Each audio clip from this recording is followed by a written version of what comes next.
Hey, how you doing, man? You are the solution to Earth's pollution. Yep, that's the one. Yep, there you go.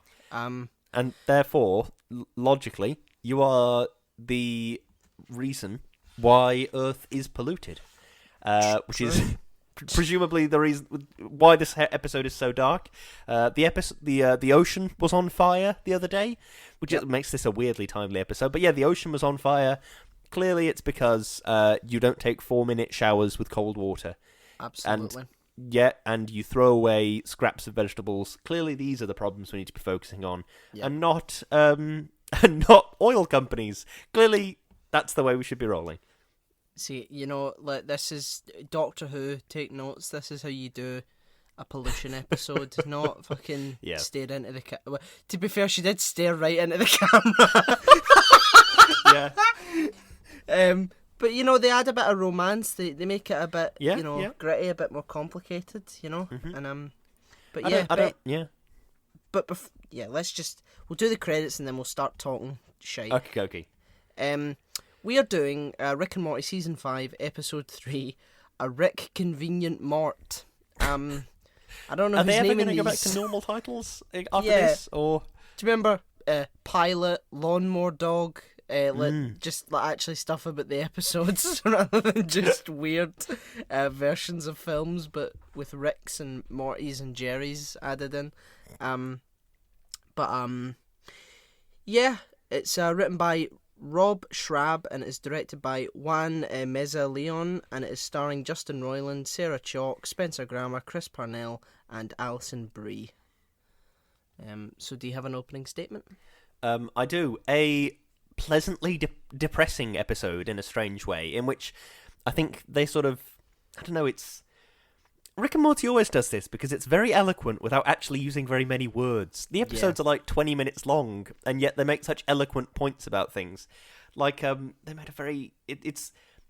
Right, what I'm trying to get around to saying is that I like that it made such a profound point about sort of the fleetingness of teenage romance, and also the fleetingness of sort of Morty's love affair with saving the planet, which he actually did get invested in after a while.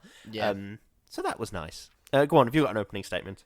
I do. An episode sadder than expected that reminds us, even after all the God and power stuff, Rick and Morty are still human beings. Mm-hmm. Yeah, yeah, you're completely right. Yeah, sorry, have you got some CRQs? Yeah, it's astonishing how little damage the acid rain does. I mean, his hair's sort of singed, but like... Yeah. What kind of acid is it? Is it if it's hydrofluoric, then surely his skin would be falling off and all that. But is it just a sort of tepid acid?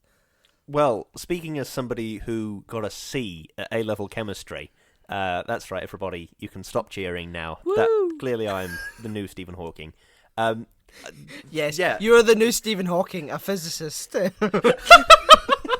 Yeah. I mean, acid is acid. It more depends on how concentrated it is. Wow. Big brain rain, chemist. Acid rain generally, I think, is sulfuric acid, but like super duper diluted. I think generally the problem isn't that it actually starts melting stuff; it's that it damages the soil's pH more so, and then that affects trees, which affects everything. So, right, yeah. So I would guess sulfuric acid, but okay. I don't think any acids are bright, luminous green. So maybe it's some kind of rat acid that he made. Yeah, maybe in a Batman Lego game. But other than that, but then the vat of acid episode, that was a big green vat. Yeah, true. Maybe it's just alien acid, or like, it's just what you think of, isn't it? You just think of acid as being green for some reason. Yeah, that's true. It's kind of astounding how Rick and Morty can still fall for relationships, despite seeing absolutely everything that they've seen. Rick can detect threats 18 steps ahead, and yet can get fucked over because he's a horny bastard. I mean, yeah, true. I suppose it's sort of it's a human condition thing of like, we're sort of programmed to be hopeful and sort of fall head over heels for people. I think that's maybe the point they're trying to make, is that even though Rick and Morty have this nearly unmeasurable amount of power, it they are still humans that still make mistakes and fall down and get into ill-advised relationships, and I don't know, I kind of like it because it like you say, it reminds you that they're human beings. Definitely. It's funny that Summer's the only one that can stick to the non-committal approach. Yeah. I love Summer. I think we are going to get some good character development for Summer this season. He says 3 episodes in. Yeah, no, I think we are going to get some good character development. I liked that Planetina sort of didn't get it right with the having to kill the coal miners because they were going down into the mines. It's not, because it's The Good Place does a spectacular job of this, of sort of saying like there's no ethical consumption under capitalism. That's right, we're bringing it back around to capitalism again. But there's no ethical consumption under capitalism because, say I go out and I get a job at like a charity that is benefits gorillas, say, and then as part of my job at the charity, I get a company phone, and it's an iPhone that's been put together in a sweatshop. Do you know what I mean? Yeah. There is always downsides down the line because there are so many people involved in the process of making these things. Yeah. And Planetina is like struggles to see down the chain of these things. She's like, no, these are the people who are actually in the ground hammering away at the earth, sort of thing. So I must kill them. But in reality, of course, it's people that keep voting down sort of green legislation and stuff that need educating to say, no, look, you are fucking the earth up, and you're doing it for profit. For like all this profit that you're going to accumulate, it's going to be a bright, shining 12 seconds before the earth melts and we all drown. Yeah, like, exactly. Do you know what I mean? So I think I liked that Planetina came to the wrong conclusion, because it sort of seems to me that the theme of the episode is, even if you have all this power, everybody's just kind of still a guy. Do you know what I mean? Yeah, like, especially if you have all that power, you're probably going to fuck it up, you know? But like, you're right in the sense that even the miners are like, yeah, well, easy for you to say, we need this job. Do you know what I mean? It's like, it's really difficult to lay the blame at people who need money because of the system that we live in and have to just do it. You know? Yeah, you're completely right. It's because this is a bit of a weird personal life anecdote, but at this time of year, it's come around for me to renew my energy supplier, which is completely dull nonsense. But it's interesting if you're an adult, I suppose. But yeah, and I was looking through the different options and stuff, and some of them have like a little leaf by the name of the company, so it'll be like N-Power, Octopus Energy, all these people with like a little leaf or no leaf. And I looked at it and sort of hovered my mouse over, and it's like whether these people are green certified or not. So whether they've got like certification to say, oh no, for every puppy they kill, they plant 100 trees, or do you know what I mean? That kind of legislation, that perhaps a bit less brutal. And it was just completely happenstance that the one I picked did have a little green leaf by it, because I'm not being funny, but I don't have the money to spend the extra money on saying, oh yeah, I'm doing this deliberately to support the planet. I need to be able to say, no, I'm doing this because I need to save a bit of money, and I need to make sure I can afford to live a life.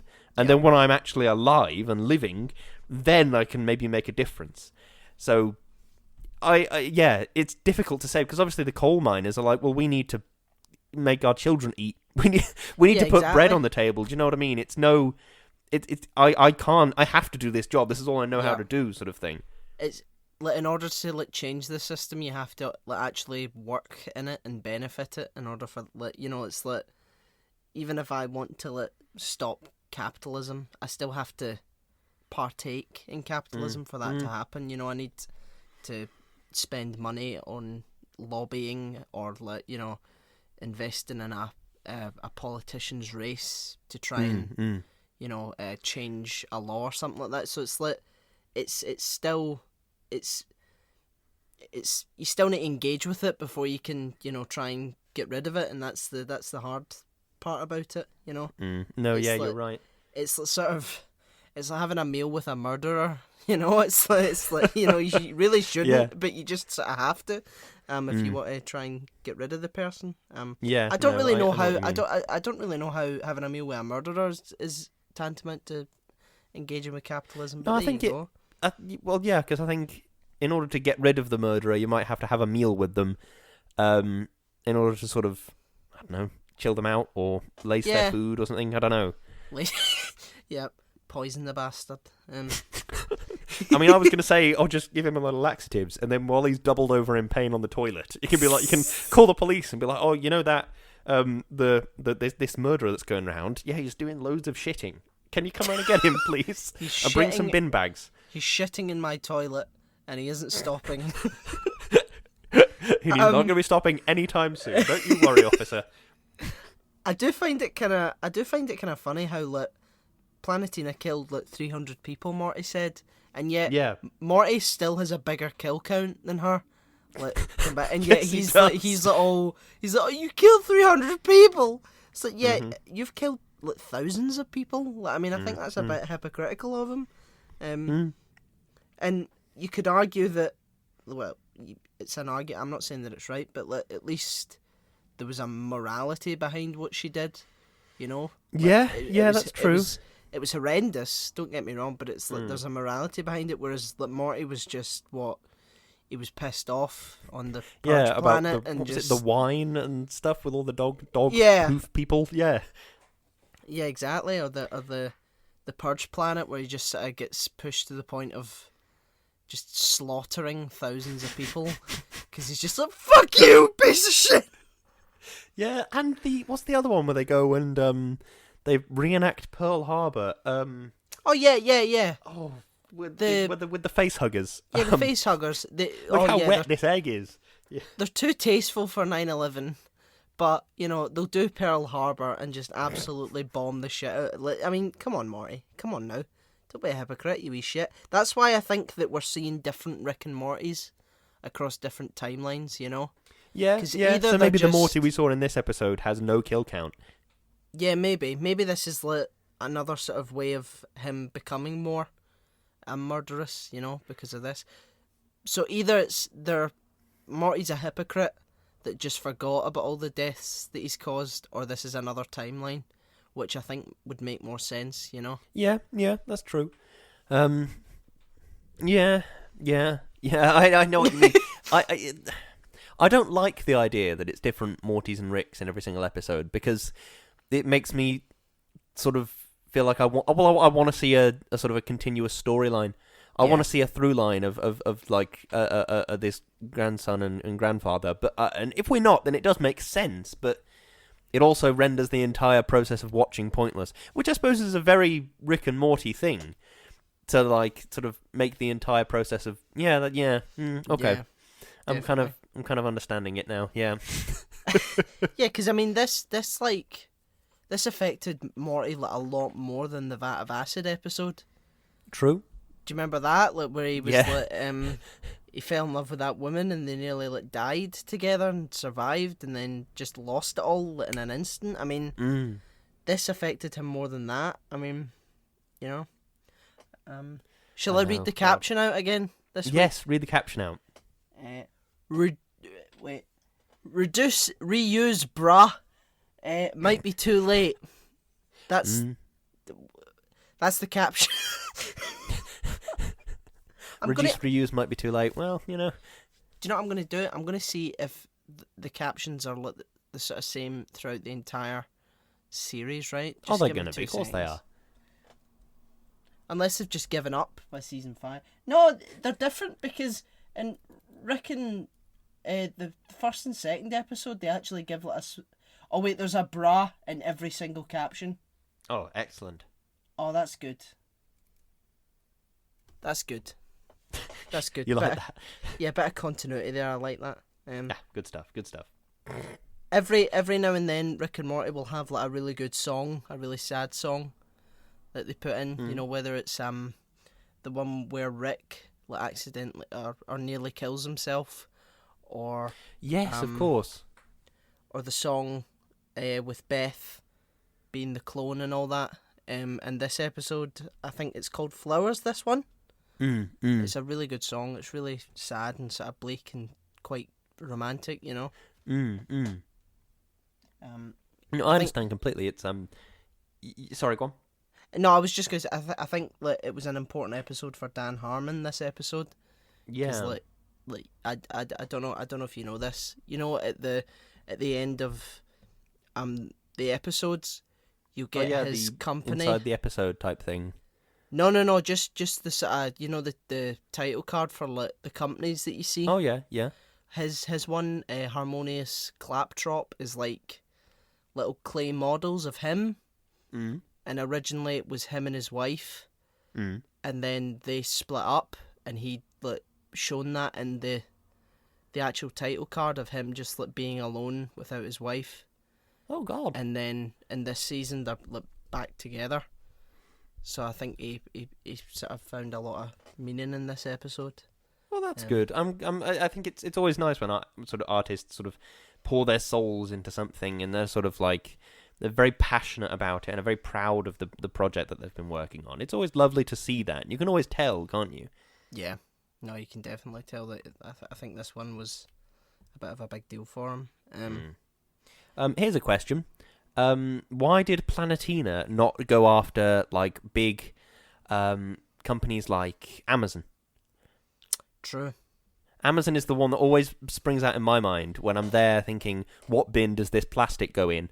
And I'm thinking, yeah, but when was that time you last ordered like a toothpick off Amazon and it came in a box the size of like a broom handle? And you're thinking, I think I need all this stuff. So, I mean, to be fair to her, she has been like exploited by a corporation for most of her life. That's like, true. Maybe the she four thinks kids. corporations are good. Yeah, maybe it's like, you know, whatever it is she thinks about corporations, she clearly, you know, hasn't come at the conclusion yet that they're the real evil problem. Yeah. You know. It's greenwashing is what it is. Are you familiar with that term? No, I'm not. Yeah, it's companies that sort of often literally will paint a product green and say eco-friendly or something, because there are a lot of sort of eco-friendly buzzwords that have no legal protected status. It's like how you can't call yourself Dr. Brindley, but I could call myself nutritionist Lewis Brindley, because it's not like a legally protected term. I could just say that and nobody's going to try and sue me. Yeah. So there are a lot of sort of buzzwords and stuff that are just vague enough and just general enough that you can write them on a product in green text and people are like, oh, this one's good for the environment. But in reality, they're like dumping toxic waste directly into the mouths of whales. So, you know. Yeah, it's like, I can't call myself a psychologist, but I can call myself a relationship consultant. Yeah, you can call yourself a relationship consultant. Call yourself basically any type of consultant. I'm pretty sure that can't be a legally protected term, because No. you always see, that's like the classic thing, isn't it? When there's like some level of corruption in a company, and then on the news they're like, oh, such and such, who was listed as a consultant from 2007 2017. Yes, a special advisor. I think if I was an advisor to a company, I'd be like, can you call me the Grand Vizier? Which I think is what Jafar is called in Aladdin. The Grand Vizier. Yes, that's what I'd like to be. Jafar is a creepy fucker, man. Oh yeah, Jafar's terrifying, because Horrible. isn't his entire thing that doesn't he want to sleep with Jasmine, or am I making that up? Yeah, at the end it was like, you'll learn to love me and all that, and it's like just really fucking weird. And it's like Notre Dame, the Disney Notre Dame movie. I've completely forgotten his like title, because I know regretfully little about French history. Judge Frollo. Yes, Judge Frollo. His entire reason for doing what he wants to do is because he wants to sleep with Esmeralda. It's like, yeah, literally, there's literally a song where he's like, oh, she's really dark. fit. Do you know what I mean? It's dark as fuck, especially for a Disney kids movie. Yeah. You can see it happening in an episode of Rick and Morty. I suppose that's exactly what we saw here. Yeah, is Morty doing sort of first morally grey things, and then out and out brutally murdering people in order to free this personification of activism. Yeah, I mean that whole we should probably end up doing that film, because like it's so like the lyrics of the song are like oh, protect me, Maria, oh, I'm so, oh, she's tempting me and all that, and then by the end of it, it's just like, you're gonna go out with me or I'm gonna burn you at the stake. Like, what the fuck? Frollo is the original incel. Yep, the original incel, that's Frollo. Yep, absolutely. But there you go. It's hard to find. It's hard to find a lot to talk about with this episode because so much of it is just a through line with our show. Like I was watching it and I was just like, yes, death to capitalism. Yes, the environment is fucked. Yep. And end of episode. Brilliant. Yep. Okay. Thanks everyone. I do. I like the sort of. I like that Rick is on the back foot this episode with Summer. Yeah, that's always quite nice. Yeah. I would like to see like a similar episode with like Summer being at the sort of forefront, you know, and her problem. Yeah, because it'd be interesting to see her develop from sort of wanting essentially quite superficial things. Because in the Mr. Meeseeks episode, when she sort of is like, "Can you make me popular at school, please, Mr. Meeseeks?" Yeah. It'd be interesting to see essentially the same episode with a Fleaseeks box that like it has essentially the same effect, but she wants something much different than she wanted before. Yeah.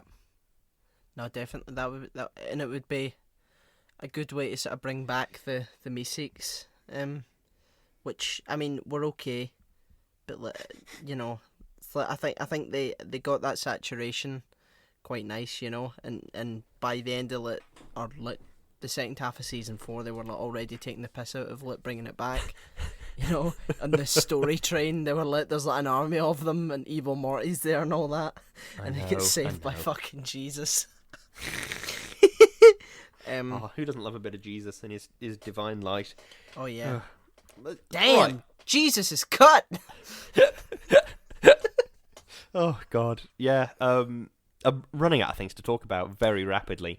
Yeah. Is there some kind of through line that links the A and B story? Rick and Morty are human people. I guess that's kind of it.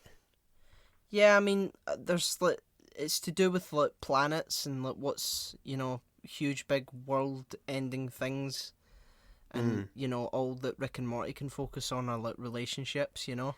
You know, rather than just Which I suppose is it's sort of. Yeah, it reminds me in a weird way of the Plutonians with the crosses in their eyes. Yeah. Of like, in a strange way.